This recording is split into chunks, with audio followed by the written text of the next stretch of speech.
Okay అండి. ఈరోజు మనం దేవుని రాజ్యంలో చివరి అంకంలోనికి మనం వచ్చేసాం. అదే దేవుని రాజ్యములో అంతిమ విజయం.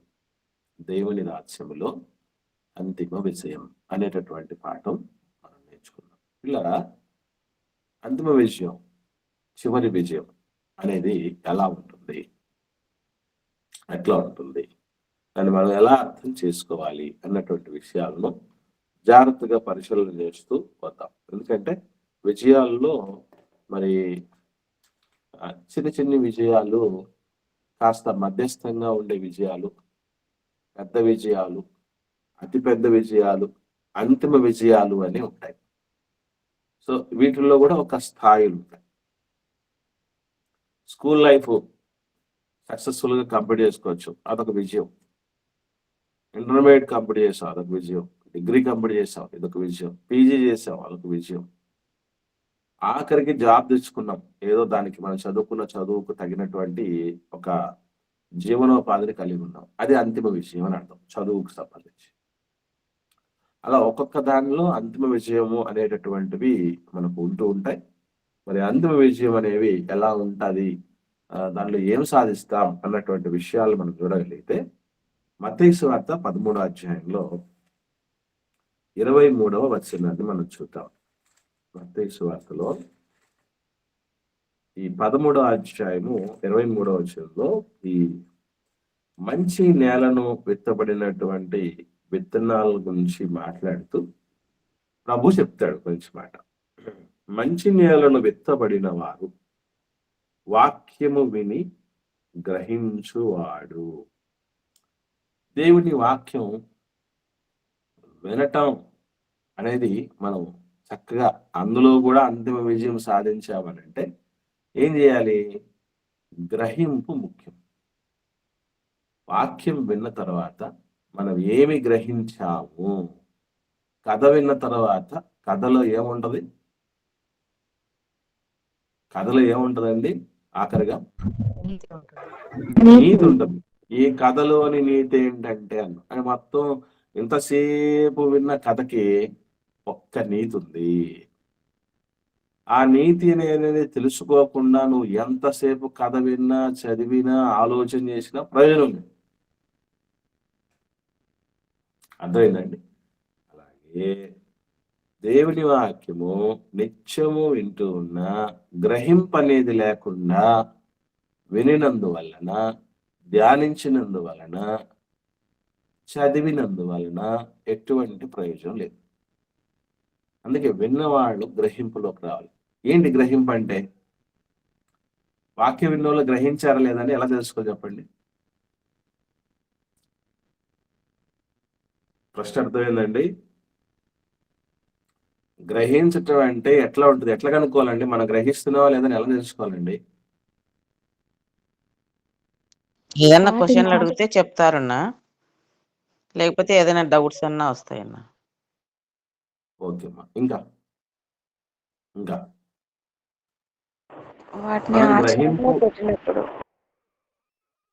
వైస్ గుడ్ అమ్మా. ఇక్కడ గ్రహింపు ఎందుకు చేయాలి అసలు? మనం గ్రహింపు అనేది మనకు వచ్చిందా రాదా తెలుసుకోవాలంటే ఒకటేనండి, దీనిలో ఒక విలువైంది ఉంది, దీన్ని 100% మనం పాటిస్తే మనకి తప్పనిసరి మేలవుతుంది అని గ్రహించి దాన్ని జీవితంలో మనం అమల్లో పెట్టాలి. అందుకే వెంటనే గ్రహించిన వాళ్ళు ఏం చేస్తారట? గ్రహించిన వాళ్ళు ఏం చేస్తారు? క్లారిటీగా ఉంది పక్కనే. వాక్యం విని గ్రహించువాడు అట్టివారు, ఎటివారు? వాక్యం విని గ్రహించువారు సఫలులై, ఒకడు 100 ఒకడు 60 ఒకడు 30 ఫలిస్తాడు. ఫలించటం అంటే అది జీవితంలో పాటించటం. ఆ పాటింపు కూడా అందరూ 100% పాటించరట, గమనించండి. మంచి నేలను విత్తబడినంత మాత్రం చేత అందరూ 100 ఫలము పొందలేరు. ఇది ఖచ్చితంగా మనం నోట్ చేయాల్సినటువంటి పాయింట్. అందరూ 100% ఫలం పొందలేరట. అందరూ ఎన్నింతలు పొందుతారటండి? 30, 30 అంటే ఒక మాటలో చెప్తే ఇదంతా 100 మార్క్స్ అనుకుంటే 30 మార్కులు వస్తాయి. అంటే మనకు డౌట్ రావచ్చు, 30 మార్కులు పాస్ మార్కులు కాదు కదా అని. ఎవరికైనా వచ్చిందా ఆ డౌట్ అండి? 35 మార్కులు కదా చదువుకునే చదువుల్లో, 35 మార్కులు కదా పాస్ మార్కులు. 30 మార్కుల కింద అయితే ఫెయిల్ కదా. కాదు, వాళ్ళు మంచి నేలలోకి వచ్చారు అంటేనే ఫెయిల్యూర్ నుంచి పాస్ పర్సంటేజ్లోకి వచ్చేసారు. దానికి సంబంధం లేదు. పాస్ అయిన తర్వాత కూడా థర్డ్ క్లాస్లో పాస్ అయ్యేవాళ్ళు, సెకండ్ క్లాస్లో పాస్ అయ్యేవాళ్ళు, ఫస్ట్ క్లాస్లో పాస్ అయ్యేవాళ్ళు ఉంటారు కదా. అదేనమాట ఇది. అర్థమైందండి? సో ఇప్పుడు పాస్ అయినాం అని అంటే అక్కడ కూడా ఏం చూస్తాడు, మనం ఆలోచన చేయాలి అంటే పాస్ అయ్యావు, బొటాబొట్టి మార్కులతో పాస్ అయ్యేవా, అంతంత మాత్రం మార్కులతో బార్డర్ దాటి అటు అవతల పడిపోయావా, లేదా ఒక స్థాయి మార్కులు తెచ్చుకున్నావా? టాప్ రేంజ్ ఏంటంటే డిస్టింక్షన్ అంటారు దాన్ని. డిస్టింక్షన్ లో పాస్. మా ఆవిడ 2 పిల్లలు సంగీత డిప్లొమాలో డిస్టింక్షన్ లో పాస్ అయ్యారు. అంటే దాని తర్వాత రేంజ్ లేదు ఇక. అంటే 100 అంతల ఫలం. అలాగే భక్తి జీవితంలో కూడా థర్డ్ క్లాసు మార్కులతో సరిపెట్టుకొని జీవితాన్ని ముగించే వాళ్ళు ఉంటారు. సెకండ్ క్లాస్ మార్కులు తెచ్చుకొని ముగించుకొని వచ్చేసుకుంటారు, సరిపెట్టుకుంటారు. కొంతమంది ఫస్ట్ క్లాస్ మార్కులతో ముగించుకుంటారు భక్తి జీవితాన్ని. కొందరు మాత్రమే డిస్టింక్షన్, అంటే 100కు 80 మార్కులు పైచిలుకు ఉన్నటువంటి వాళ్ళు డిస్టింక్షన్. ఇక్కడ ప్రభు చెప్తున్న మాటలు ఏంటంటే 100కి 100 అంటే 100 అవుట్ ఆఫ్ 100 మార్క్స్ తెచ్చుకునేటటువంటి వాళ్ళు కూడా ఉంటారట. ఇది కూడా ఎలా చెప్పగలం అని అంటే, ఇంతకు 100కి 100 మార్కులు తెచ్చుకోవడం అంటే ఏంటి అర్థం? అది మనకు తెలియాలి.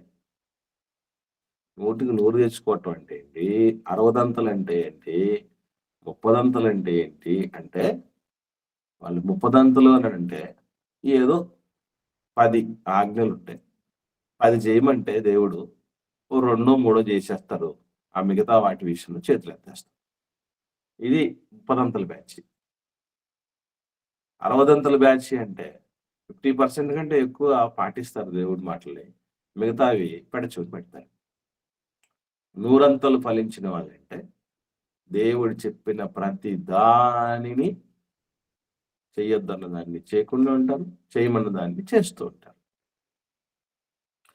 మనకు పెద్ద సందేహం ఈ మాట చెప్పిన తర్వాత, ఈటాటోడు ఉన్నాడండి భూమి మీద.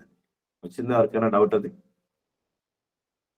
100కి 100 మార్కులు తెచ్చుకోగలిగిన వాళ్ళు, 100కి 100 పాలు పాటించగలిగిన వాళ్ళు ఎవరున్నారండి? ఈ డౌట్ ఎవరికి రాలేదా మీకు? ఏమండి, ప్రశ్న మరొకసారి మీకు అర్థమైందా?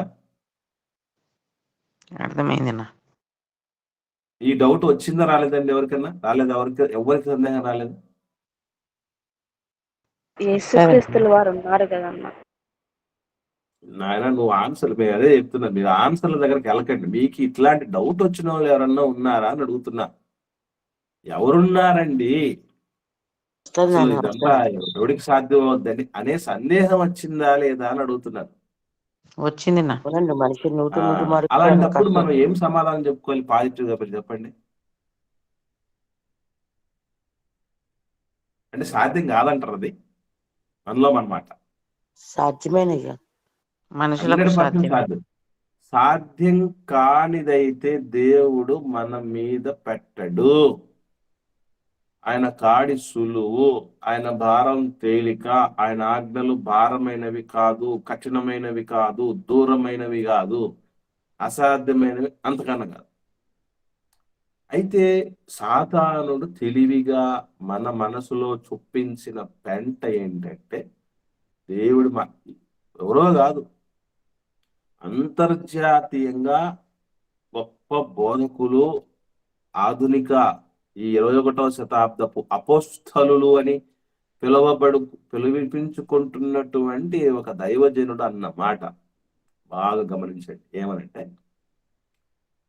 నీకు 2 అంగీలు ఉంటే యేసుప్రభువు వారు కొండ మీద ప్రసంగంలో ఏం చెప్పాడండి?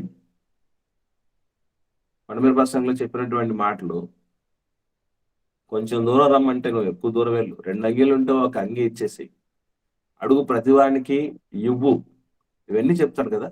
ఒకటి మోపు చూపుతో చూడకూడదు ఒక స్త్రీని, అది వ్యభిచారం అని చెప్తాడు కదా. దాన్ని అంటాడు ఆయన ఏమనంటే, ఏమండి ఇది ఎవరికైనా సాధ్యమేనా? ఎవడైనా చేయగలడు అంటారు దీన్ని అని మాట్లాడుతున్నాడండి ఆయన. అంటే నీకు సాధ్యం కాకపోతే ప్రపంచంలో ఎవరికీ సాధ్యం కాదనుకుంటా. అదే లోకంలో అనుకున్నారు ఒకట, నా కోడి కోత పెట్టకపోతే ప్రపంచం మేలుకోదని. ఆ కోడి కోత పెట్టకపోతే ప్రపంచం మేలుకోలేదు అన్నటువంటి రీతిగా చెప్పిన వాళ్ళు. తప్పు. మన వల్ల కానిది నాకు కావట్లేదు, నాకు కుదరట్లేదు అని చెప్పండి, మంచిది. అది ప్రపంచంలో ఎవడు చేయలేడు, ఎవడికి రాదు, ఇది సాధ్యం అవుద్దా అంటే సాధ్యంగానే కూడా దేవుడు చెప్పాడు, మీరు లైట్ తీసుకోండి అని చెప్పినట్టే కదా. ఈవెన్ మనకు కూడా అప్పుడప్పుడు కొంతమంది అంటారు, దేవుడు ఎన్నో చెప్తాడండి, అవన్నీ మనం ఎక్కడ సాధ్యం అవుతాయండి? మనుషులు అండి, రక్తమాంసాలు ఉన్నవాళ్ళం అండి, చీమునెత్తులు ఉన్నవాళ్ళం అండి, ఉప్పు కారం తిన్నవాళ్ళం అండి, అనిపిస్తలేదు అట్లా. కానీ గుర్తుపెట్టుకోండి, ఇది సాతాను ఆలోచన 100%. ఎందుకంటే నూరంతలు ఫలించిన మహానాయకులు అటు పాత నిబంధనలో ఉన్నారు, అటు కొత్త నిబంధనలో ఉన్నారు. 100కు 100 ఏ మచ్చ లేకుండా బతికినటువంటి వ్యక్తులు ఎంతో మంది ఉన్నారు. ఎక్కడే కానీ చిన్న పొరపాటే లేకుండా కన్ను మూసినటువంటి వారు బతికి జీవితాన్ని ముగించిన వాళ్ళు ఉన్నారు. ఇంత గొప్ప సాక్షి సమూహము మన చుట్టూ మేఘం వలె ఆవరించి ఉంది అని చెప్తాడండి పౌలు గారు. అంటే అంతిమ విజయంలోకి వచ్చినటువంటి వాళ్ళు గుర్తుపెట్టుకోండి, నేను ప్రస్తుతానికి ఎన్ని మార్కులు తెచ్చుకునే బ్యాచ్లో ఉండగలిగాను,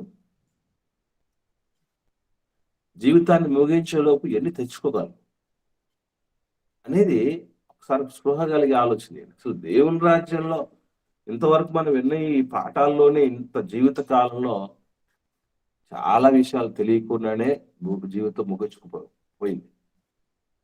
ఇంకా ఉన్నాయి, ఇంకా ఒక్కొక్కటి మనం లోతుల్లోనికి నేర్చుకుంటూ వెళ్ళగలిగితే అందులో చాలా చాలా విషయాలు ఉన్నాయి. ఇప్పుడు ఎన్ని భాగాలు అయిపోయాయి తెలుసా మీకు? ఎన్ని భాగాలు అయిపోయాయి ఎవరికైనా ఐడియా ఉందండి? 100 దాటిపోయింది.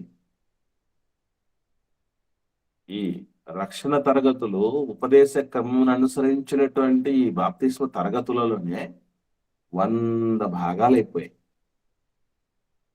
అంత డీటెయిల్డ్గా నేర్చుకుంటున్నాం. ఇన్ని మెలకువలన్నీ తెలుసుకుంటేనే కదా నూరంతలు ఫలించడానికి. ఎవరికి వస్తాయండి 100కి 100 మార్కులు? అన్ని నేర్చుకున్నవాడికి వస్తాయా, లేకపోతే అరకొరగా నేర్చుకున్నవాడికి వస్తుందా? అన్ని ఎవరికి వస్తాయండి? అన్ని నేర్చుకున్న వాళ్ళకి వస్తుంది. కాబట్టి 100 ఫలింపు కావాలి నాకు అన్న పరిస్థితిలో ఉంటే దేవుడు ఒక చక్కని అవకాశాన్ని మరలా మనకు అనుగ్రహించాడు. ఎస్, రండి, దారిలోకి వచ్చేయండి, గాడిలో పడండి అన్నటువంటి రీతిగా. కాబట్టి ప్రియులారా, అంతిమ విషయంలో 100 ఫలం మనం పొందుకోవటం అనేది ఎవరికి ఇష్టం ఉండదండి? 100కి 100 మార్కులు నాకు రావాలి. ఇప్పుడు ఈవెన్ నేను డిఎస్సి రాసేటప్పుడు కూడా నేను ఏదో ఫస్ట్ టైం రాసేటప్పుడు అనుకున్నాను, ఏదో రిజర్వేషన్ ఉంది, మనకు తెలివితేటలు ఉన్నాయి పుష్కలంగా, ఏముందిలే ఈజీగా వచ్చేస్తుంది, 1 మార్కుతో పోగొట్టున్నాను. రెండోసారి రాసేటప్పుడు ఒకటే ఆలోచన చేశాను, నాకు ఏ రిజర్వేషన్ లేదు, 100కు 100 సాధించాలి మార్కులు అన్న ఉద్దేశంతో ప్రిపరేషన్ మొదలుపెట్టా. 91% తెచ్చుకున్నాను. అంటే 100కి 100 తెచ్చుకోవాలనుకుంటేనే మనం 90లోనే పడతాం. ఏముందిలే, 10 మంది మాట్లాడుతూ అంటారు, ఏమని అంటారు చెప్పండి? ఒకసారి గేటు దాటి అవతలు పడితే చాలండి పరలోకంలో. అంటున్నారా లేదా ఎవరన్నా? విన్నారా లేదా మీరు? విన్నానండి.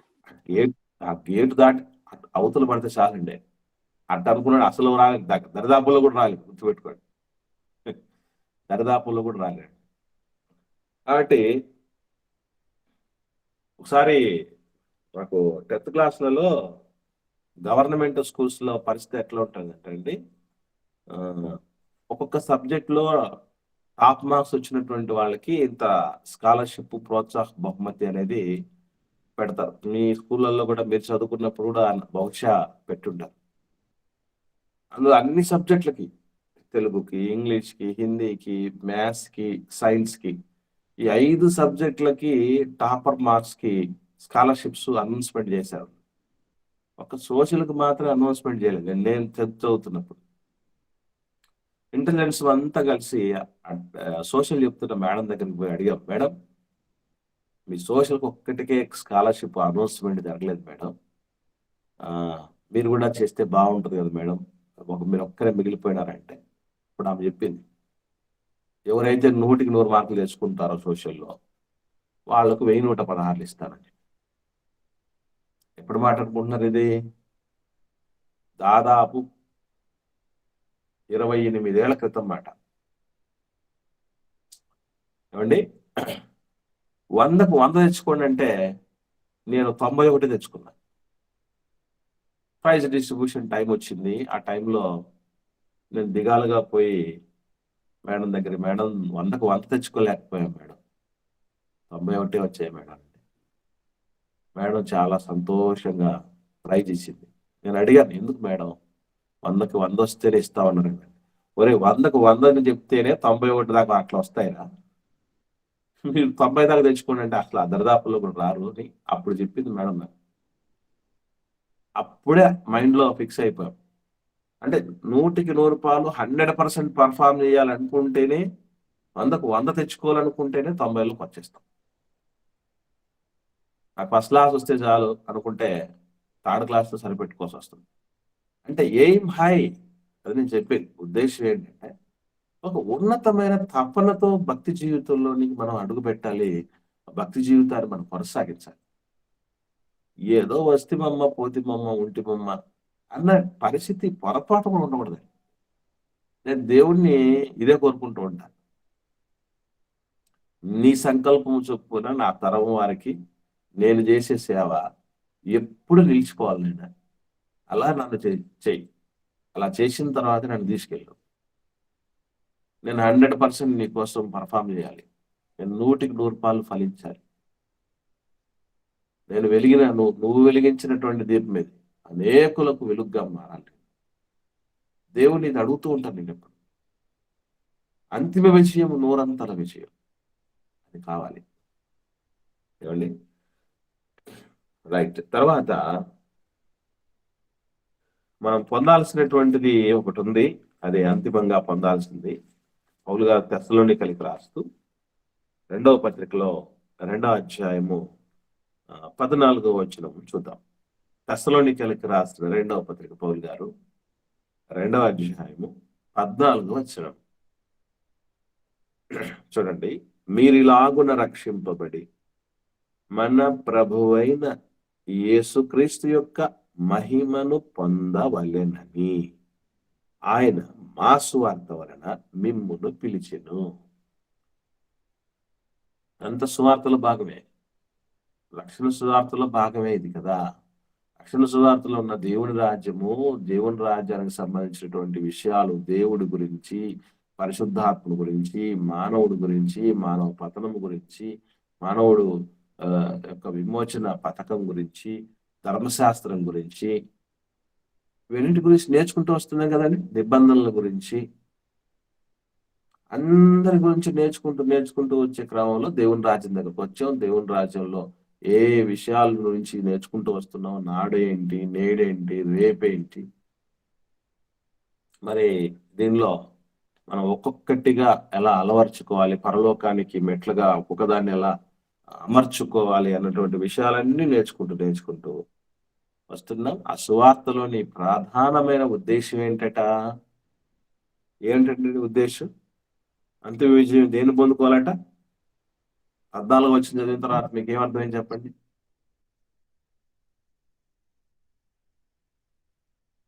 మాట్లాడండి బ్రదర్స్ సిస్టర్స్, మాట్లాడండి. మహిమని పొందుకోవాలని ఏం పొందుకోవాలని ఉంది చెప్పబడిందండి అక్కడ?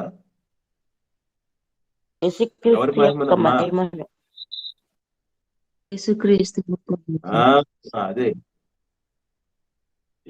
మన ప్రభువు అయిన యేసుక్రీస్తు యొక్క మహిమను పొందవలెనని.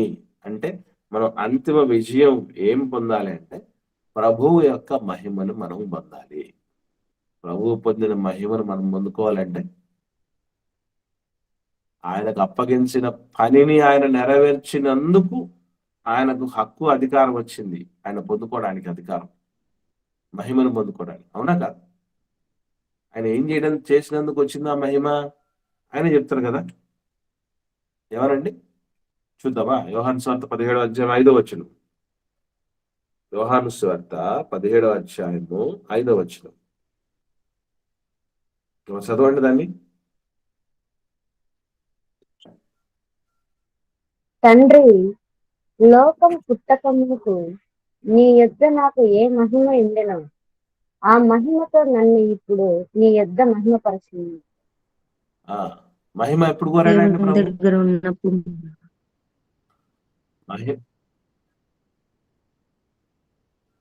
మహిమ ఎప్పుడు అడిగాడు? మహిమ ఎప్పుడు అడిగాడు తండ్రిని? భూమి మీదకి వచ్చిన తర్వాత. ఇంకా పూర్తయినప్పుడు సార్. అదమ్మా 4వ వచనం ఏముంది? ఈ మాట అడుగుదానికి ముందు 4వ వచనం అన్న మాట ఏంటి ప్రభు? చేయుటకు నాకు ఇచ్చిన పనిని సంపూర్ణంగా నెరవేర్చి నిన్ను మహిమపరిచాను. అంటే ఎప్పుడు అడిగాడు అంటే భూమి మీద ఉన్నప్పుడు.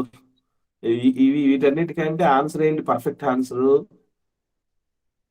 పని సంపూర్తి చేసిన వాడికి మహిమ. అది విషయం. యేసుక్రీస్తు యొక్క మహిమను పొందాలంటే ఎట్లా పొందుతారు? ఉరికి వచ్చేస్తుంది అదే మహిమ. ఏమండి? కొందరు పిల్లలకు పేర్లు పెడుతూ ఉంటారు చూసారా, మహిమ అని. మహిమ కుమారు ఇవన్నీ ఆ పేర్లు పెట్టేసుకుంటూ వచ్చేస్తారు అనుకుంటారా? లేదంటే వచనంలో రాయబడినటువంటి వాటిని చదివేసుకుంటూ వస్తుందా? లేవాలి. దేవుడు ప్రభువుకి ఏదైతే పని ఇచ్చాడో మనకు కూడా పనులు కేటాయించాడు. అసలు మనకి ఏ పనులు ఉన్నాయో తెలీదు. సంఘంలోనికి చేర్చబడ్డ తర్వాత రకరకాల పనులు ఉన్నాయండి. మీకు ఐడియా ఉందా ఎవరికైనా? సంఘంలో చేర్చబడినటువంటి వాళ్ళకి పనులు ఉన్నాయి. చేయుటకు నీవు నాకు ఇచ్చిన పని అంటే సంఘంలో కూడా మీకు నాకు చేర్చబడిన తర్వాత కొన్ని పనులు ఉన్నాయి. ఆ పనులు ఏంటో ఎవరికైనా ఐడియా ఉన్నాయా? సువార్త పరమైన సువార్త ప్రకటన. చెప్పండి అక్క. ఇంకా సంఘంలో పరిచర్య చేయడం. ఓకే. ఇంకా అనేక మందిని సంఘంలో చేర్చడం అంట. రైట్ అమ్మా. ఇక్కడ సంఘంలో ప్రియా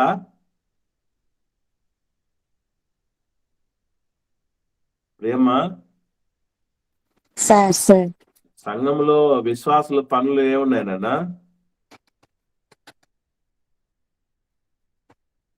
పరిచర్య చేయట, సువార్త చేయట, బోధ చేయట, పెద్దలవుట. రైట్. మంచి మాట చూద్దాం. నెక్స్ట్ టైం సంఘంలో ఏం పనులు ఉన్నాయంటే అందరూ తడుకోకుండా చెప్పగలగాలి. ప్రియమ్మ కొన్ని విషయాలు చెప్పింది. రైట్. రోమిల్ రాసిన పత్రిక చూద్దాం, 12వ అధ్యాయం. సంఘంలో మనకు ఏ పనులు ఉన్నాయో తెలియకుండానే సంఘంలో ఎంత వరకు వెళ్ళిపోయాం చూడండి. ఏమండి? అలా ఉండకూడదు మరి. చూద్దాం. రోమిల్ రాసిన పత్రిక 12వ అధ్యాయము 6, 7, 8 వచనాలు నేను చదువుతున్నాను చూడండి. మీరు చెప్పాలి ఇప్పుడు పనులు ఏంటండి. ఇక్కడ ఉన్నాయి, ఈ వచనాల్లో ఉన్నాయి. అలర్ట్ గా ఉండి రిపీట్ చేయండి. మనకు అనుగ్రహింపబడిన కృప చొప్పున వేరు కృపావరము కలిగిన వారమే ఉన్నాం గనక ప్రవచన వరం అయితే విశ్వాస పరిమాణము చొప్పున ప్రవచింతుము. విశ్వాస పరిమాణము చొప్పున ప్రవచింతము. పరిచర్య అయితే పరిచర్యలోను, బోధించువాడైతే బోధించుటలోను, హెచ్చరించువాడైతే హెచ్చరించుటలోను పని కలిగి ఉన్నాము. పని అది. పనులంటే ఇవి. ఇంకా పంచిపెట్టువాడు శుద్ధ మనసుతోను, పై విచారణ చేయవాడు జాగ్రత్తతోను, కరుణించువాడు సంతోషముతోను పని జరిగించాలి. పాఠం ఉంది, సంఘము యొక్క గురిలో ప్రతి క్రైస్తవుని వంతు అని ఒక పాఠం ఉందండి. ఆ పాఠంలో ఇవన్నీ వస్తాయి. ప్రవచించటం, సంఘంలో పనులు చెప్తున్నా గుర్తుపెట్టు, ప్రవచించటం, పరిచర్య చేయటం, ఇంకా ఏమున్నాయి అక్కడ? బోధించటం, బోధించటం, హెచ్చరించటం, పై విచారణ చేయటం, పంచిపెట్టటం, కరుణించటం. ఇవన్నీ సంఘంలో పనులు. ఈ పనులన్నీ ఏంటి అనేది డీటెయిల్డ్ గా తెలుసుకొని, ఈ పనులలో నేను ఏ పని చేయగలను, నాకు వేటిలో టాలెంట్ ఉంది, ఏ రకమైన పనుల్లో టాలెంట్ ఉందని ఆ పనుల్లో ఉండిపోతే సంఘము 100% క్షేమాభివృద్ధి పొందుతుంది. నిత్యము ఈ పరిచర్యల్లో ఆ యొక్క విశేషతలు, విశిష్టతలు తెలుసుకొని దాన్ని డెవలప్ చేసుకుంటూ పోవాలి. అది పని. మహిమ, అంతిమ విజయం, మహిమ రావాలంటే పని చేయాలి. పని అంటే ఏం పని ఉందో తెలియకుండానే పోయామనుకోండి. ఇప్పుడు ఒక పనికి పోయారంటే ఏం చేయాలో తెలియకుండా ఊరికే మీరు అట్లా దిక్కులు చూస్తూ ఉన్నారు, సాయంత్రానికి కూలిస్తారా? చెప్పండి. పొరపాటును కూడా ఇవ్వరు. వచ్చిన పనిని చెయ్యకపోతే కూలి ఎక్కడ వచ్చి వస్తుంది? కాబట్టి పని అంటే ఏందో తెలియకుండానే పనిలోకి వచ్చావా? మనం పని ఏంటో తెలియకుండానే పనిలోకి వస్తే ఏం చేస్తాం? అది తప్పు. అటు సంఘస్థులు, దేవుని రాజ్యంలోనికి పిలువబడిన వాళ్ళకి పనులు ఉన్నాయి. రాజ్యంలోకి వచ్చిన తర్వాత ఏం చేయాలో తెలియకపోతే మరి అంతిమ విజయము ఎక్కడ, నిత్యరాజ్య ప్రవేశం మనం ఎక్కడ పొందుకోగలం చెప్పండి? పనులు ఉన్నాయి. ఈ పనులు ఏంటి, దీని సంగతి ఏంటి, ఇవన్నీ కూడా డీటెయిల్డ్గా తెలుసుకోవాలి. ఏమండి, అసలు వీటిలో అవుట్డేటెడ్ అయిన కొన్ని ఉన్నాయి. మళ్ళీ అంటే ఇప్పుడుతో ఈ టైంలో సగంలో మనకు అక్కర్లేనిటివి, ఆగిపోయినటువంటి పనులు కొన్ని ఉన్నాయి. ఏమైనా ఉన్నాయా అందులో? ఏమైనా ఉన్నాయండి అలాంటివి? ఇప్పుడు చదివాం కదా, వెరీ గుడ్ అమ్మా. తర్వాత ఇంకేమైనా ఉన్నాయా? ప్రవచించుట అనేది ఆగిపోయింది అన్నటువంటి మాట. ఓకే, దీనిలో 100% దీన్ని పూర్తిగా ఆగిపోయిందని చెప్పచ్చా? మళ్ళీ ప్రశ్న మరొకసారి. ప్రవచించటం ఆగిపోయింది అనే మాట చెప్పారు కదా, అది 100% మనం ఆగిపోయిందని చెప్పచ్చా?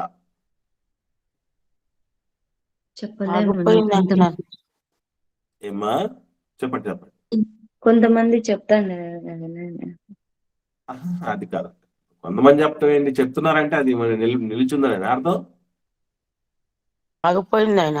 ఇప్పుడు సార్వత్రిక సంఘములో వినండి దయచేసి, సార్వత్రిక సంఘం ఏదైతే ఉందో అంటే మొత్తం ప్రపంచవ్యాప్తంగా విస్తరించినటువంటి సంఘంలో ఇది కొందరు మాత్రమే చేయాలి, కొందరు చేయకూడదు అన్న రూల్ ఏం లేదు. ఆ స్థాయికి వచ్చిన ప్రతి ఒక్కరు చేయాలి. అలాగని కొందరు చేస్తున్నారు కాబట్టి అది మనం మనం కూడా చేయాలి అనేది తప్పు. విషయం అర్థమైందండి? ఈ ప్రవచించటం అన్న దాని దగ్గర ఒక సూక్ష్మమైనటువంటి ఉల్లిపొర లాంటి విభేదించాల్సిన విషయం ఉంటుంది. అదేంటంటే, ఇప్పుడు ప్రవచన వరము కలిగిన దైవజనులు ఎవరు లేరు. ఒకటి, అది నిర్వివాదాంశం. ప్రవచన వరము కలిగినటువంటి జనులు ఎవరు లేరు. అయితే పరిశుద్ధ గ్రంథంలో ప్రవచనాలు ఉన్నాయా? అయిపోయాయా? ఉన్నాయండి. పరిశుద్ధ గ్రంథంలో ప్రవచనాలు ఉన్నాయి. ఆ ప్రవచనాలు చెప్పాలి. ఇప్పుడు చిన్న ఎగ్జాంపుల్, అర్థం కాదండి. అంటే ప్రవచించటం అనేది అయిపోయిందా అని అంటే మనం అందరం ఒకటే ఆ నెగిటివ్ దాన్ని మనసులో పెట్టుకొని ప్రవచించటం అనేది ఆగిపోయింది అనుకుంటున్నాం. మంచిదే, నిజమే, అది కాదని చెప్పి. కానీ మరొక రకమైన ప్రవచనం ఉంది. ఇప్పుడు దైవజనుడు ఉన్నాడు అనుకోండి, లేదా మీరు సువార్త చెప్తున్నారు, మీరు కూడా ప్రవచిస్తున్నారు, తెలుసా? సువార్త చేస్తున్న ప్రతి వ్యక్తి ప్రవచిస్తున్నట్లే. ఎలా? ప్రవచనం అంటే ఏంటండి? ప్రవచనం అంటే ఏంటి చెప్పండి? లేఖలో ఉన్నది చెప్పడం, లేఖనంలో ఉన్నది భవిష్యత్తులో చెప్పడం. జరిగేది అని కదండి, అంతే కదా. భవిష్యత్తులో ప్రవచనం అంటే జరిగేదాన్ని చెప్పేదాన్ని భవిష్యత్తులో ప్రవచనం. జరగేదాన్ని ప్రవచనం అంటారు. ఇప్పుడు దైవజనుడు, సువార్త ప్రకటించే దైవజనుడు భవిష్యత్తులో జరిగేదాన్ని చెప్తున్నాడా లేదా? చెప్తున్నానన్న. ఇప్పుడు నేను ఎగ్జాంపుల్ ఏం చెప్తున్నాను, లైవ్ లో మీరు ఉన్నాను కానీ చెప్పండి. చెప్తున్నాను. నేను కూడా ఈ టాపిక్ ఏం చెప్తున్నాం, రేపటి దేవుని రాజ్య ప్రవేశం ఎలా జరుగుతుంది మనకి అంటే ఇదేంటి, భవిష్యత్తే కాదా? భవిష్యత్తు. అర్థమైందండి? ఈ రకమైన భవిష్యత్తు చెప్పచ్చు. నమ్మువాడు రక్షించబడును, రక్షింపబడి నమ్మనవాడు శిక్ష నమ్మనివాడు శిక్ష శిక్ష విధించు. ఇదేంటిది? ఇదేంటి, ప్రవచనం కాదా? వచనమే. నమ్మితే ఈవెన్ మనం పరలోకం. ఈవెన్ మన పిల్లలతో చెప్పేటప్పుడు కూడా మనం కూడా ప్రవచనాలు చెప్తాం. రే బాగా చదువుకోరా, మంచి ఉద్యోగం వస్తుంది, మంచి జీవితం వస్తుంది, మంచి భార్య వస్తుంది, చెప్తావు లేదా పిల్లలకి? కొడుకు చెప్తారా లేదా? కూతురు చెప్తావా లేదా ప్రవచనాలు? అది అవి చూడాలి, అంతే తప్ప ఇక మీరు ఐఏఎస్ వస్తుందా రాదా, నీకు ఐపీఎస్ వస్తుందా రాదా, ఉద్యోగం వస్తుందా లేదా, పెళ్ళి వద్దా లేదా, అప్పులు తీర్తాయా లేదా, ఇల్లు కడతావా లేదా, సొంత ఇల్లు, ఈ ప్రవచనాలకు వెళ్తున్నారు అందరూ. అది కాదు, అలాంటివి పోయాయి. అర్థమైందండి? అలాంటివి పోయాయి. ప్రపంచానికి మరో విపత్తు, కరోనా తాడు వస్తుందా రాదా, ఇవి కాదు ప్రవచించాల్సింది. ఈ ప్రవచనాల గురించి కాదు దేవుడు చెప్పేది ఇక్కడ. కాబట్టి ప్రవచించుట అనేది ఆగిపోయిందా లేకపోతే జరుగుతోందా అంటే ఏం చెప్పాలి? ఇప్పుడు జవాబు చెప్పండి. జరుగుతుంది. మళ్ళీ మళ్ళీ మళ్ళీ మళ్ళీ బాగా ఆలోచన చేసి చెప్పండి. లేఖనాల బట్టి లేఖ రాయబడి చెప్పడం వల్ల ప్రవచనం జరుగుతుందండి. అది ఒక మాటలో చెప్పాలంటే ప్రవచనాలు ఆగిపోయినవి ఉన్నాయి, సాగిపోయేటి ఉన్నాయి, రెండు ఉన్నాయి. అది మనం ముందు కన్క్లూజన్ రావాల్సిందే. మనం మాట్లాడిన తర్వాత మనకు ఒక క్లారిటీ రాకపోతే ప్రయోజనం ఉండదు. ప్రవచించువాడైతే ప్రవచించుటలోను అన్నది ఆగిపోయిన ప్రవచనాల గురించి కాదు. ఆగిపోయిన ప్రవచనాల గురించి కాదు, సాగిపోయే ప్రవచనాలు. భవిష్యత్తులో మనకు దేవుడి వాక్యాన్ని అనుసరించి బ్రతికితే ఏ గిఫ్ట్లు వస్తాయి, ఏ బహుమానాలు వస్తాయి, అలా బ్రతకకపోతే ఏ అవమానాలు కలుగుతాయి, ఏ శిక్షలు వస్తాయి అనేది అది కూడా ప్రవచనం. అట్టి ప్రవచనములు చెప్పాలి. లేఖనానుసారమైనటువంటి బ్రతుకులకు సంబంధించినటువంటి విషయాలు చెప్పగలగాలి తప్ప మరొకటిగా. అటు ప్రవచించుట అనేది రెండు విధములైనవి. లోక సంబంధమైనటువంటి విషయాల విషయంలో ప్రవచించటం అనేది చెప్పలేదు, కానీ లేఖనానుసారమైనటువంటి జీవితాలు ఉంటే ఏమవుతాయి, అలా ఉండకపోతే ఏమైపోతాయి అనేటటువంటి ప్రవచనాలే చెప్పబడ్డాయి. అవి మనం చేయాలి. అర్థమైందండి? ఇది డిఫరెన్స్. సో రేపటి దినాన్న మనం డీటెయిల్డ్గా ఏం నేర్చుకుంటాం అంటే, ఈ ఒకటే అయిపోయింది మనకు, ప్రవచనం గురించి అయిపోయింది. తర్వాత ఎన్ని ఉన్నాయి ఒకసారి నోట్ చేసుకోండి. ప్రవచనముతో మొదలుపెట్టి ఎన్ని క్యారెక్టర్స్, ఎన్ని లక్షణాలు ఉన్నాయి, పనులు, ఎన్ని రకాల పనులు ఉన్నాయి చూడండి. 6 రకాల పనులు. ఒకటి ప్రవచించుట, రెండవది ప్రవచించుటలోను, బోధించుటలోను, హెచ్చరించుటలోను, ప్రవచించుట, బోధించుట, హెచ్చరించుట, పరిచర్య చేయుట, హెచ్చరించుట, పై విచారణ చేయుట, కరుణించుట. అంతేనా? అవునా పంచి పెట్టుట కూడా ఉంది. మొత్తం 7 వచ్చాయి. ఏడేనా? పై విచారణ చేయట కూడా ఉందండి. ఒకసారి చూడండి అమ్మా, 7 ఉన్నాయా, 6 ఉన్నాయా, 8 ఉన్నాయా? ఒకసారి చూడండి, బాగా గమనించి చెప్పండి. సంఘంలో పనులు ఆ, ఏమా, ఉన్నాయినా 6 7? పరిచర్య 6 ఉన్నాయినా. ఒకసారి పరిచర్య ప్రవచనము, అయితే పరిచర్యలోను ప్రవచనము ఏడునైనా ఏడునైనా 6, 7 వచనాల్లో ఉన్నటువంటిది 2 ఉన్నాయి. ప్రవచనము, రెండోది పరిచర్య, 8వది బోధించుట, అది 8వ వచనంలో ఉండేది. 3వ విషయం ఉంది బోధించుట, 4వది హెచ్చరించుట, 5వది పంచిపెట్టుట, 6వది పై విచారణ చేయుట, 7వది కరుణించుట. ఈ 7 రకాలైన పనులే సంఘంలో ఉంటాయి. ఇందులో ఏ పని ఏంటి అనేది తెలుసుకున్న తర్వాత నేను ప్రవచించే వాళ్ళ గుంపులో ఉన్నానా, పరిచయం చేసే వాళ్ళ గుంపులో ఉన్నానా, బోధించే వాళ్ళ గుంపులో ఉన్నానా, కరుణించే వాళ్ళ గుంపులో ఉన్నానా, పంచిపెట్టే వాళ్ళ గుంపులో ఉన్నానా, పై విచారణ చేసే వాళ్ళ గుంపులో ఉన్నానా అనేది మనకు అర్థమవుతుంది. నీ ఏమీ తెలుసుకోకుండా, నీ ఏమీ తెలియకుండా సంఘంలోకి వచ్చి ఏం చేస్తాం, రాజ్యంలోకి వచ్చి ఏం చేస్తాం చెప్పండి? ఈ పని చేయని వాళ్ళకి మహిమ ఎక్కడి నుంచి వస్తుంది? కాబట్టి పొందవలసిన అంతిమ విజయం సంఘంలో మహిమను పొందాలి. యేసుక్రీస్తు ప్రభుల వారి యొక్క మహిమను పొందాలి. మహిమను పొందాలి అంటే పనులను సంపూర్ణం చేయాలి. సంపూర్ణంగా పనిని నెరవేరిస్తే మనం మహిమ పొందుకోవటానికి అర్హత సంపాదించుకుంటాం. ఏంటి ఆ పనులు అంటే, ఇదిగో 7 రకాలైన పనులు. ఒక్కొక్కటి డీటెయిల్డ్గా మనము రేపటి దినం నుంచి నేర్చుకునే ప్రయత్నం చేద్దాం. ఇప్పుడు దాకా ఒకవేళ దాని గురించి ఆ స్పృహే లేకుండా సంఘంలో చేసినా కూడా, ఇక మీద నుంచైనా మీ సంఘాలలో తప్పనిసరిగా సహవాసాల్లో ఇవి సంఘస్థులందరూ కలిగి ఉండడానికి సంబంధించి యోచన కలిగి ఉండండి.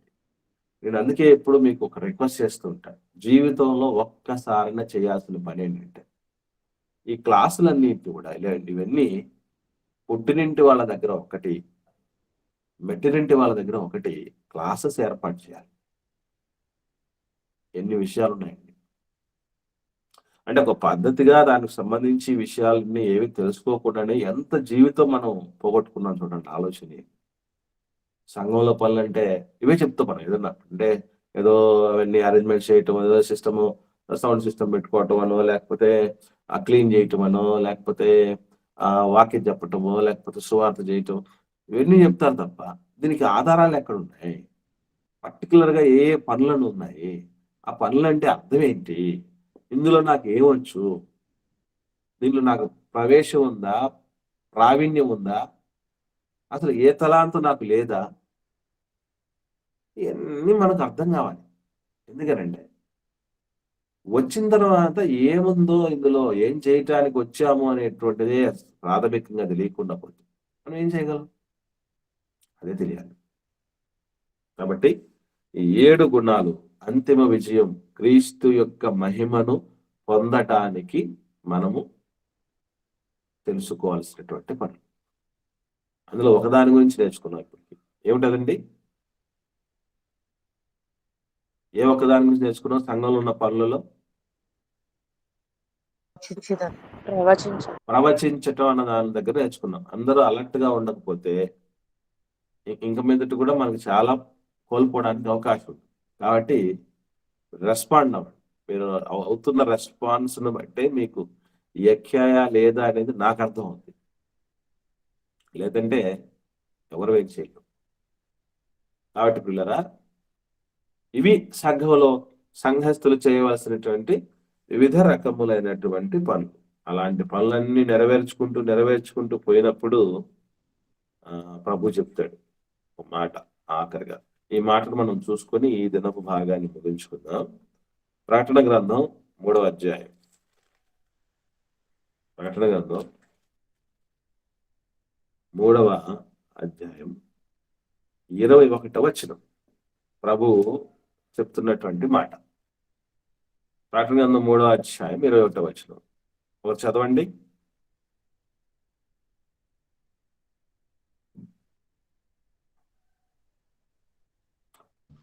నేను జయించి నా తండ్రితో కూడా ఆయన సింహాసనమునందు కూర్చుండి ఉన్న ప్రకారము జయించు వానిని నాతో కూడా నా సింహాసనం ముందు కూర్చుండనిచ్చెదను.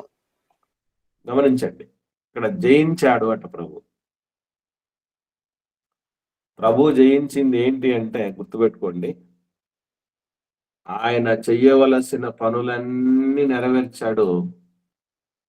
శరీర కోరికలను జయించి, లోక ఆశలను జయించి, నేత్రాశను జయించి, ఇవన్నీ చెయ్యవలసిన పని నుండి డైవర్ట్ చేస్తాయి.